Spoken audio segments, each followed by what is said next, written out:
Hello and welcome to the Everything is Black and White podcast. Andrew Musgrove here. Hope you guys are doing well. If you're listening on our podcast channel, make sure you hit subscribe, leave us a rating and review, share this episode among your Newcastle United supporting friends and family, hit subscribe on the YouTube channel and give the video a thumbs up if you're watching on that platform.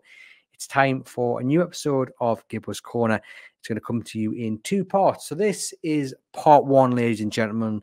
The topic is the men who very nearly became Newcastle United managers. Yes, we're going to talk about a host of names, big characters, those who were offered or approached by Newcastle United to become in charge of the dugout at St James's Park, but for whatever reason, it didn't come off. So this is part one. Hope you enjoy it. Part two will be out on Sunday morning on YouTube and on the podcast channel. Let's get into the show. Hello and welcome to the Everything is Black and White podcast. It's the return of Gibbo's Corner. Yes, John Gibson is back with me, Andrew Musgrove, to take you guys down memory lane and reveal the untold stories of Newcastle United. Not to make John feel old, but he's been covering the club since the mid-60s. And if you're in the market for the best inside tales of the Magpies, this is the podcast for you. This episode is all about the managers who nearly joined Newcastle United. And boy, have we got some big names for you. Some of these links you may have read about and others will be a total mystery. Please like, follow and share the podcast. Let's get on with the show. John, I hope you're doing well. Now, this is a topic that we've had stored away for a little while. Around about 8 names, all well respected and some among the most decorated in the game. But before we get into that list, just sum up the ideal Newcastle United manager in your eyes. Throughout the years, what has been the one kind of consistent thing the owners and chairman have all looked for in a gaffer, do you think?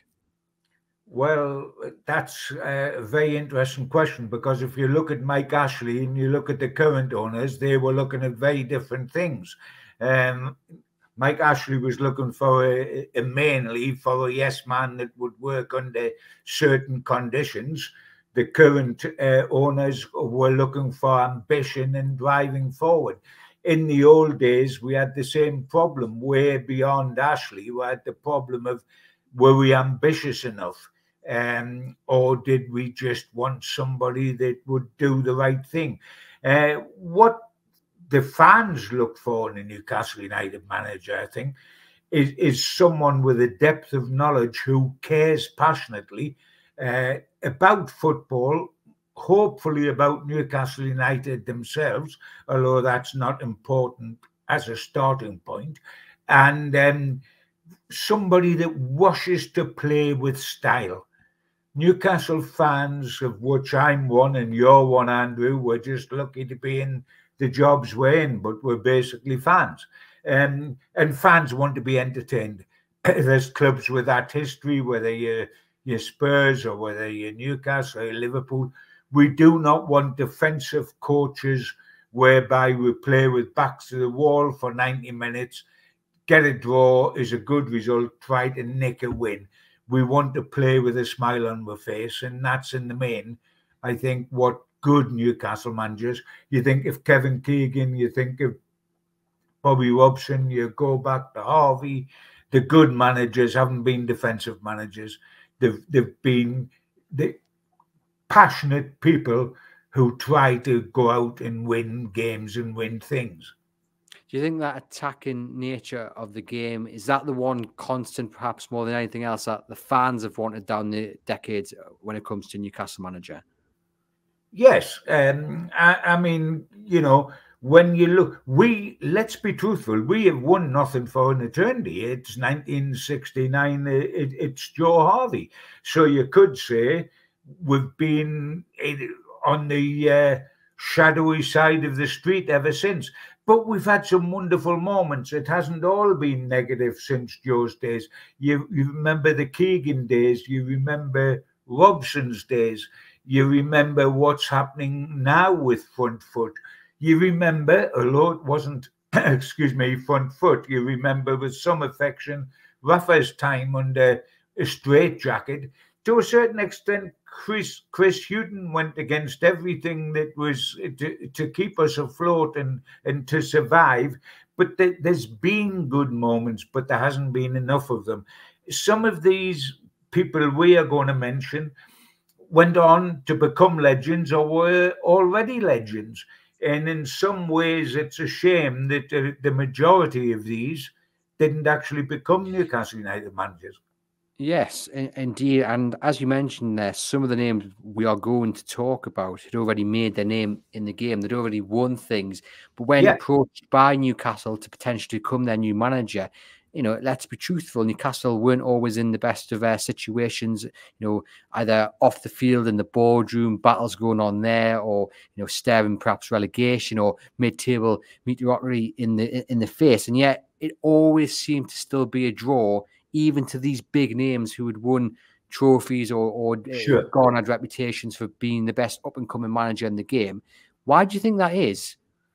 I think, I mean, if oversimplification, but to start with, I think it's a fan base. I think, I always remember Kevin Keegan telling me just after he'd agreed to become Newcastle manager, having tasted them as a player, and he said, if you're going to be a manager, you don't want to follow Ferguson at Manchester United or Arsene Wenger at Arsenal because they won everything. You want to go to a club, the famous phrase, it's a sleeping giant, whose fans adore the club in the thousands, not in small numbers, but in huge numbers, but have won nothing. So they're going to be so grateful if you can shake that club into life. And you can shake a club like Newcastle United into life much easier than, say, Manchester United today. We know what's wrong with Manchester United, but go there and the shadow of Ferguson will hang over you forever because he won so many trophies. Go to Newcastle, whose fans are as passionate, more passionate, in my opinion, than Manchester United, which is famously the prawn sandwich brigade.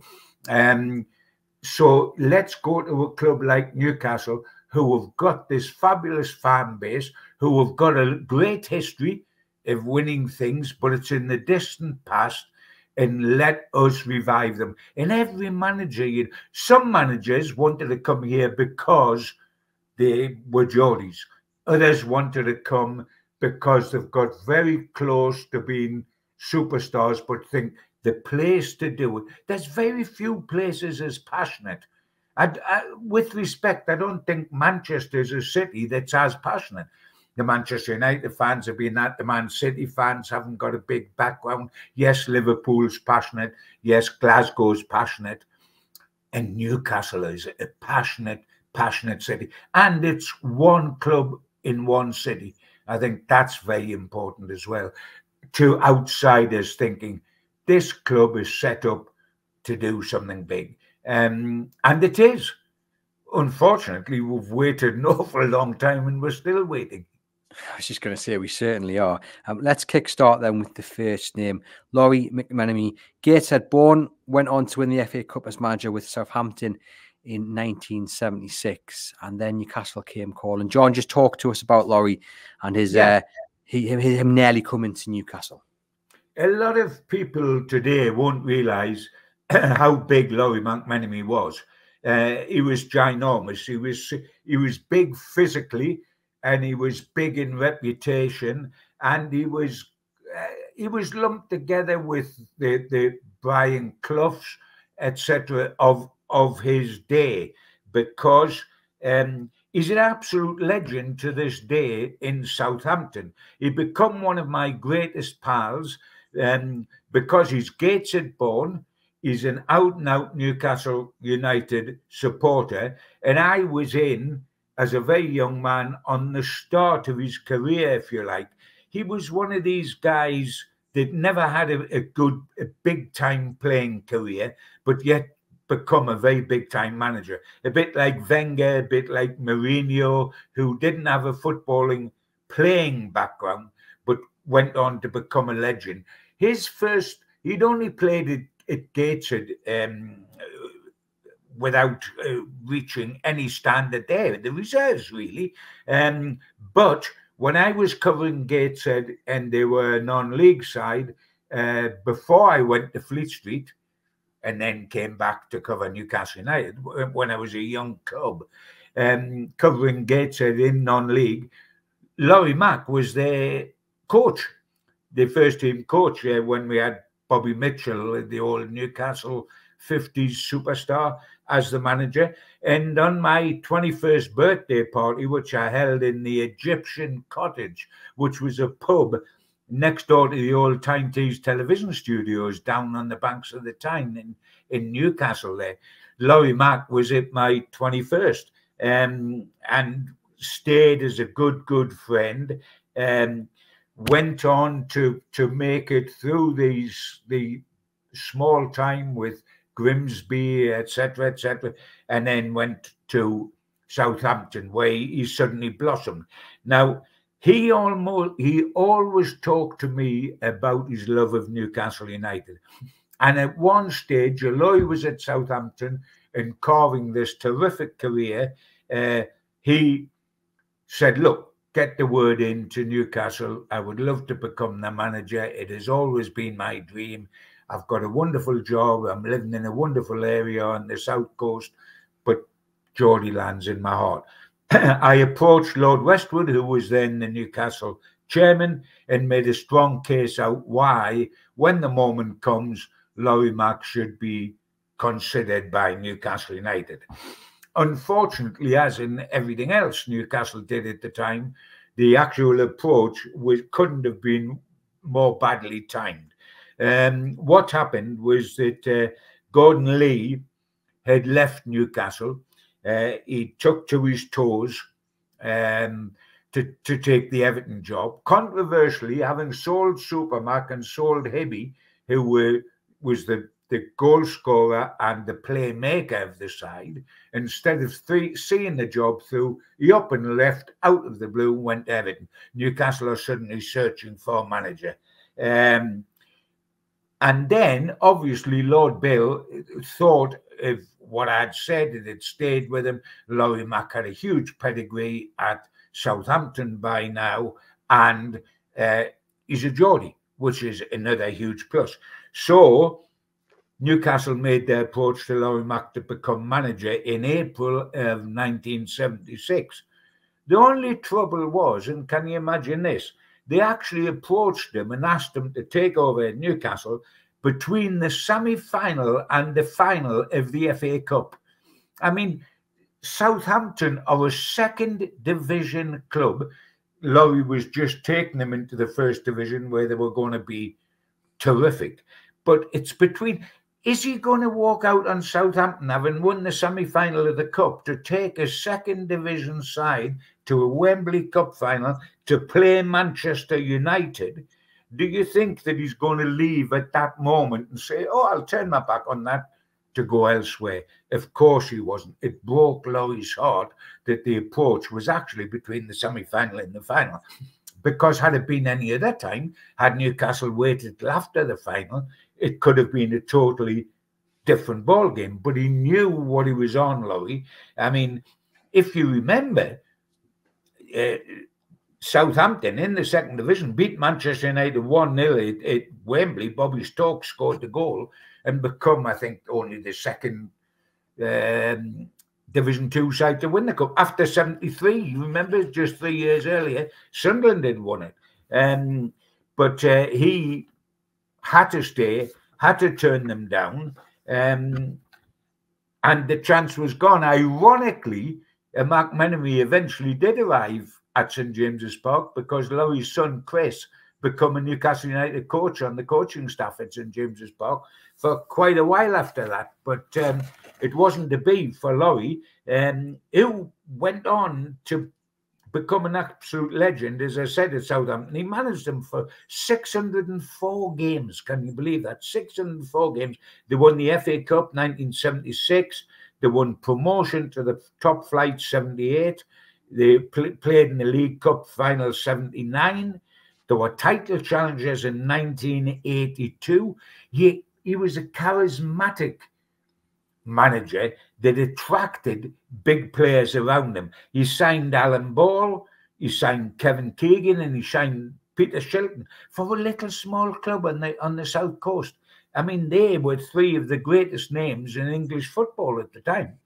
And they signed for him down there, and he got Southampton at one stage to second top, with Keegan in the side to second top of the division, and then they fell away instead of the title challenge becoming a reality. And funny enough, as I say, he was a pal of mine, and the great service he did me as a friend was when Kevin Keegan was coming to Newcastle United, because we bought him from Southampton and from Laurie McMenemy.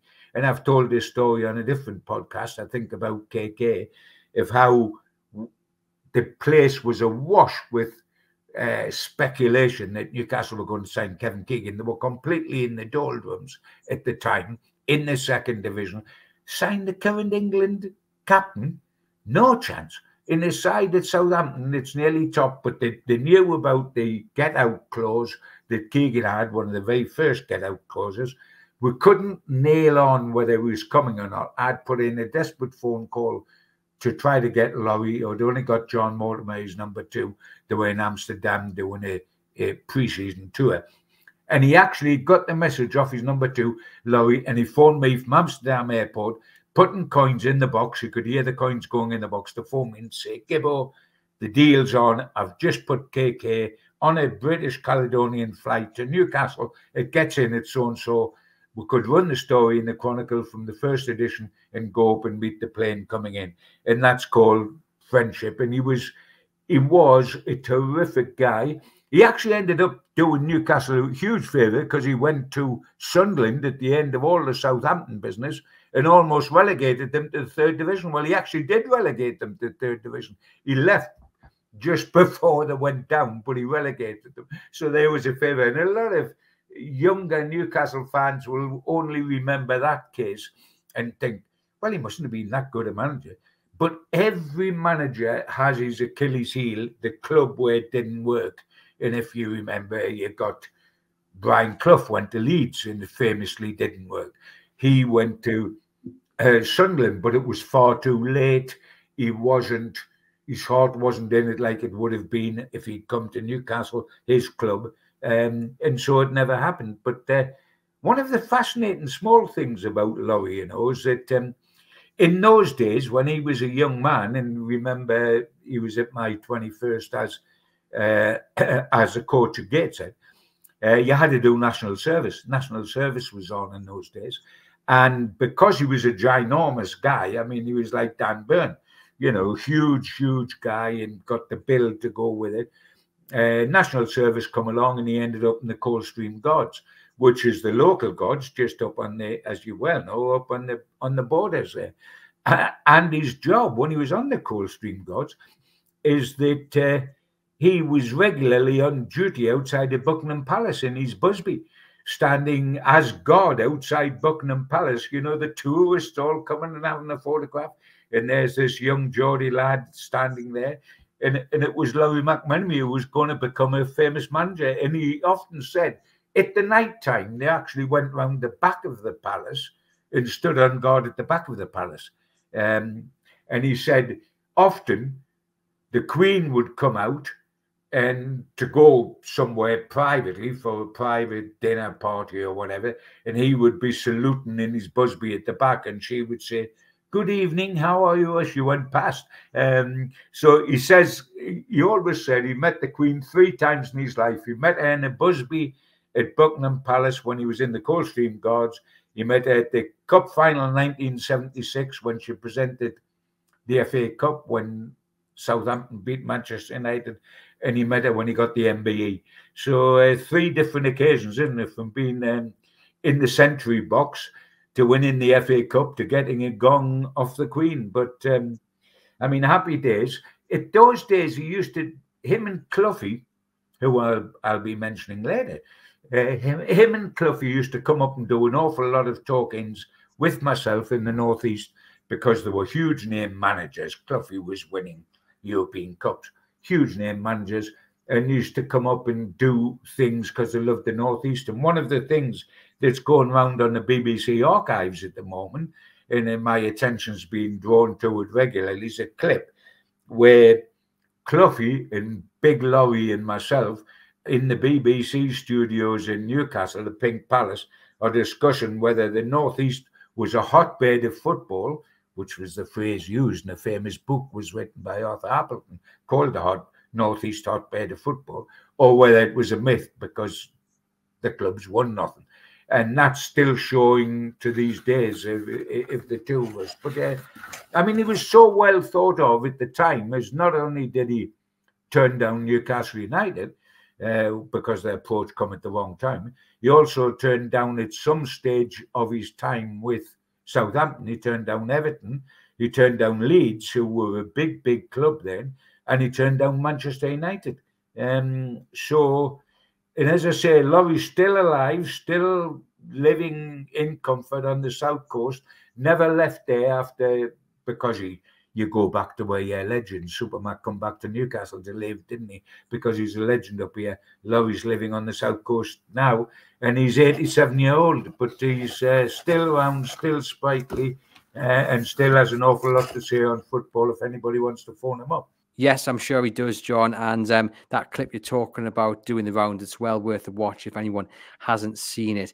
You mentioned there about the approach for Laurie McMenemy coming at the wrong time. I'm just wondering if you could share your thoughts when you heard Newcastle had taken your advice, but taken it at the wrong time. And you must have just been shaking your head thinking, what on earth are you guys doing to do it at this time in the season? Because, yeah, and you've got to remember what Laurie went on to do. You know, he was just building his reputation then, but he won the FA Cup immediately. He won promotion. He went to the League Cup final. He got Southampton at one stage second in the First Division. He had Keegan. He had Alan Ball. He had Shilton. You know, that could have all happened at Newcastle. And I'm just thinking, can you believe the timing? In fairness to Newcastle, they got caught out by Lee taking to his toes, totally unexpected. But what they did then, they didn't appoint a manager when they got turned down by Laurie. They let Dickie Dennis, who was Lee's number 2, be manager until the end of the season. And then unbelievably, because of a player power, they allowed the players to force him to give him the job to Dickie Dennis permanently. I think he lost 10 games on the trot at the beginning of the next season and got sacked. If they'd only just waited, if they used a caretaker anyway, Dickie Dennis, if they'd only just kept Dickie in as a caretaker and then went for Laurie at the end of the season, having won the cup, yes, Southampton would have off-moved heaven and earth to keep him, but they might well have got him because the bottom line is he wanted to come here. And with a lot of people, the fact that these people I'm going to mention, that they never come to Newcastle was an unfulfilled dream for them. And they'll always say, hey, you know, the one thing that was missing is I could have managed Newcastle United.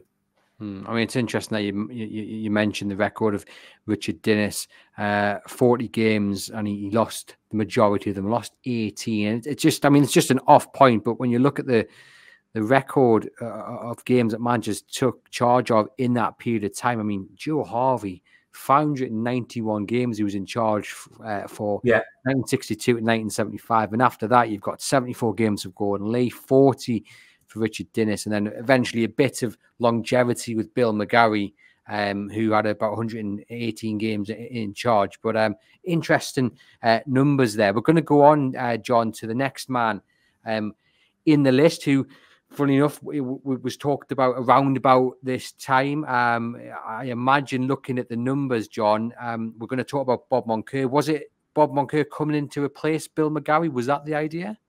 The interesting thing with Bob, I always felt that Bob was destined to be Newcastle United manager. I'm talking about when he was a player. You always felt one day this man will manage Newcastle United. He was built in the image of Joe Harvey, who was hugely successful as a Newcastle United manager. As you know, the last Newcastle United manager to win any trophy, won the European Fairs Cup. He looked a bit like Joe. He was dark and swarthy, and he was a tough guy defender like Joe was. And he was Joe's captain. And Joe believed in him and trusted him because it was almost like a replica of himself. And I always felt that Bob was a legend at the club because of 1969 winning the First Cup and scoring a hat-trick in the final. And I felt that he's going to learn the managerial game in the same way as Joe Harvey did. Joe Harvey went off from Newcastle to manage Barrow and Workington, who were Football League clubs at the time, I should add. And Bob went off to manage Carlisle, where he signed Beardsley, Peter Beardsley, when no one else would take a punt on Beardsley at Wallsend Boys Club. And teams like Oxford and Cambridge United were turning Beardsley down. Bob saw something in Beardsley and took Beardsley to Carlisle and started this magnificent career for Peter.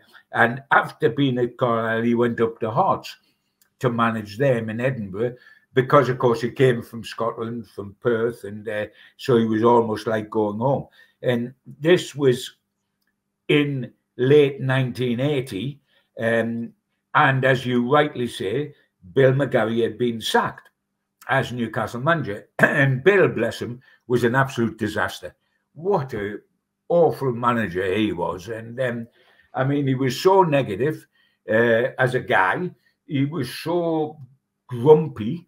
He couldn't get anything out the players. I mean, the day he got the sack, he decided to hold an impromptu press conference to tell the press why it was unfair that he should get the sack. And we all happened to be up at St. James's Park. So we were called in, and he pointed to me at the back of the room and said, you, John Gibson, have got me the sack today. And I said, Bill, that's the nicest thing you've ever said to me. Because if ever anybody needed the sack, it was Bill. He was an absolute unmitigated disaster. But the word had come out that Bill had got the sack. And Bob phoned me from Edinburgh. I got a phone call from Bob. He wanted to know what his chances were of getting the Newcastle United job. I immediately made contact with the Newcastle board, told them that Bob could well be interested. This was all off the record because, of course, he was already in a job, was all off the record, but it was the club of his heart, as it is to this very day. And he'd almost been promised it by Joe in the old days, you know, you're destined to follow my footsteps, etc., etc. I talked to the board. I got the impression that they loved Bob. They weren't certain whether to go down the route or not to go down the route. What did happen, I found out afterwards, that contact was made with Hearts. They were told by either Bob or by Hearts that compensation would have to be paid for Bob to be able to come to Newcastle. And Newcastle, being Scrooges in those days, as they were for an awful lot of their time, decided against paying any sort of compensation for a manager. And so the whole thing was knocked on the head because it was going to be significant compensation. Bob, being an absolute professional, when I relayed this back to him, jumped the gun and put out a statement saying, there's a lot of speculation about put out a statement then, but a lot of speculation about my future. I would just like to reiterate that I will be staying at Hearts, etc., etc. And so we went on from there. The amazing thing is, Andrew, that having been involved in the possibility of Bob Moncur becoming the Newcastle manager, Lee having gone, the next thing I hear is that I get a phone call from Joe Harvey. And Joe says to me, hey, Gibbo, he said, you know, we're looking for a job, etc., etc., etc. I'm thinking about Arthur Cox. I said, all right. Now, Arthur had been coach to Bob Stokoe at Sunderland when Sunderland won the cup in 73. And Bob Stokoe was a very, very close personal friend of Harvey's from the days when they were both players together at Newcastle United. Bob Stokoe had always looked up to Joe Harvey and thought he's the sort of centre-half I want to be. And in fact, Joe played in the 51-52 Cup final, and Stokoe played in the 55 one. And he played golf with Joe all the time when he was Sunderland manager, etc., etc. So Joe had got to know Arthur Cox very well from the Stokoe days, and he wanted to know whether Arthur would be interested in coming to Newcastle. At that stage, Coxey was actually at Chesterfield at the time. He'd been there for manager for 4 years, and his background was a little bit like Larry McMenemy's I talked about. He had no background as a player whatsoever. He had broken a leg in a reserve game for Coventry that had ended his playing career almost before it started, and he quickly got into the other side of football. He'd done his apprenticeship at Chesterfield. He was a real sergeant major type of guy. He had a short crew cut. He was a tough guy, etc., etc. I phoned him up. I didn't know him that well, but I knew him from his Sunderland days, and said, Arthur, I'm speaking on behalf of Joe. Joe didn't want to make the phone call to Arthur direct, because if Arthur wasn't interested, or there was some reason why he couldn't get away from Chesterfield, Joe didn't want it to come out. He'd made an approach from and got turned down because it looked bad on Newcastle getting turned down by the manager at Chesterfield. So they used an intermediary, who was me. The word comes straight back, would I be interested by Joe? Well, you bet I would be interested. And so I relayed that word back to Joe, and the job was done. He came up here. The Newcastle were totally in the doldrums at the time. They were down in the second division. They were going nowhere fast, and they needed to be revived. Arthur was the sort of workaholic that would do that and do it on a very limited budget. But out of the blue, out of this misery, came the idea, jumped upon by Arthur, but put up by Scottish and Newcastle Breweries guy, who was the sponsor of the club at the time. And why don't we go and sign Kevin Keegan? Because they happened to know that there was this release clause in KK's contract. Coxey jumped upon that as the answer to all his problems. And we ended up with him, and suddenly Newcastle were transformed from a run-of-the-mill second division side, not getting capacity gates on the uppers, to this vibrant side. When we signed Keegan, there was crowds round wanting season tickets round the ground the next morning, and all of a sudden Cox built this side, which was quite phenomenal, and because Keegan became a Pied Piper.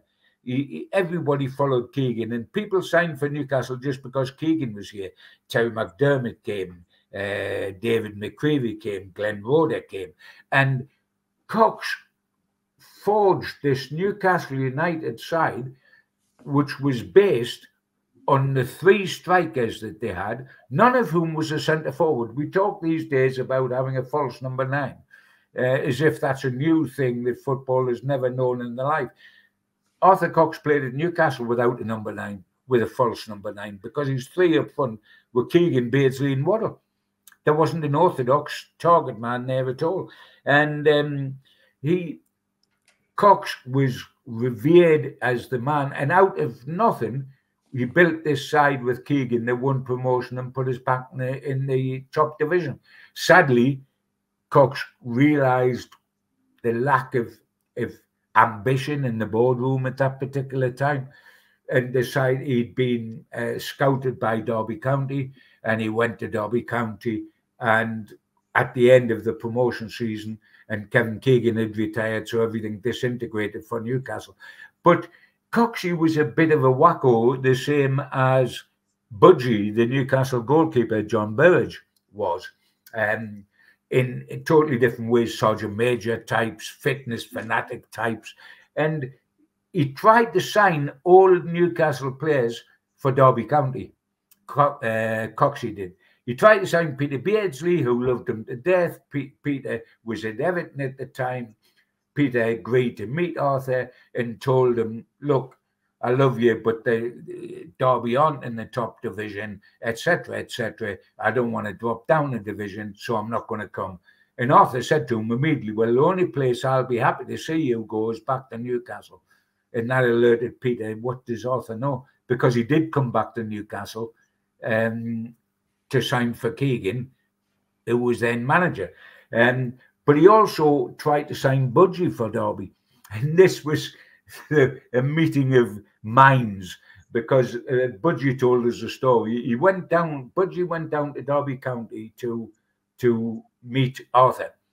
And he sat in Arthur's office for about an hour while Arthur told him why he should sign for Derby County and why he would be actually lucky to play for Derby County.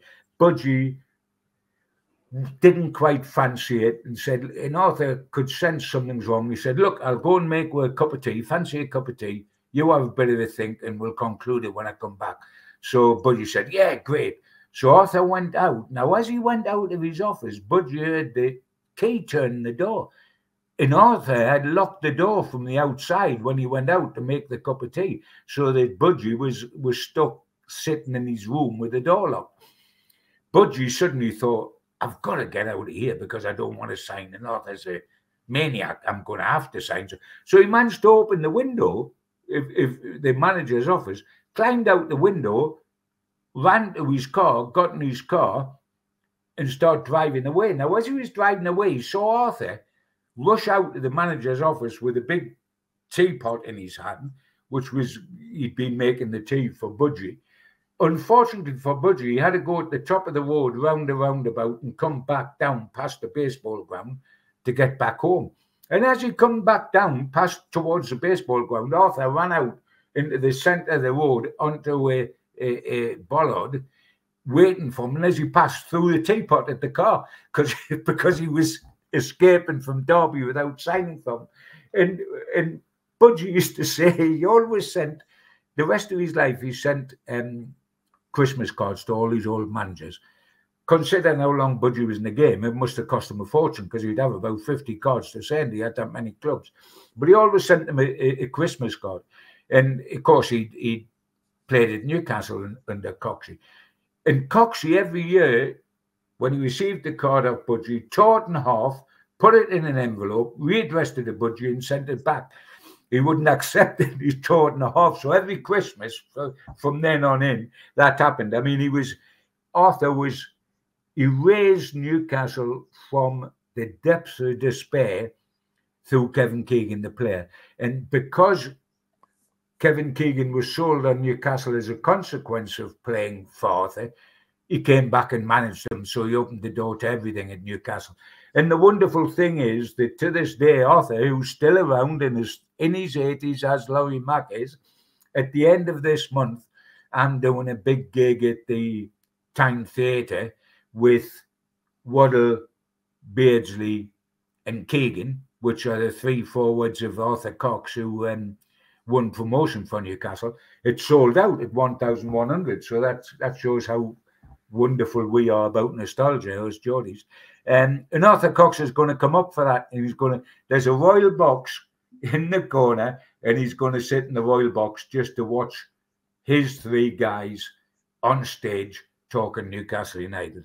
And it'll be lovely to see him again, because we owe him an awful lot because of the way he revived Newcastle United.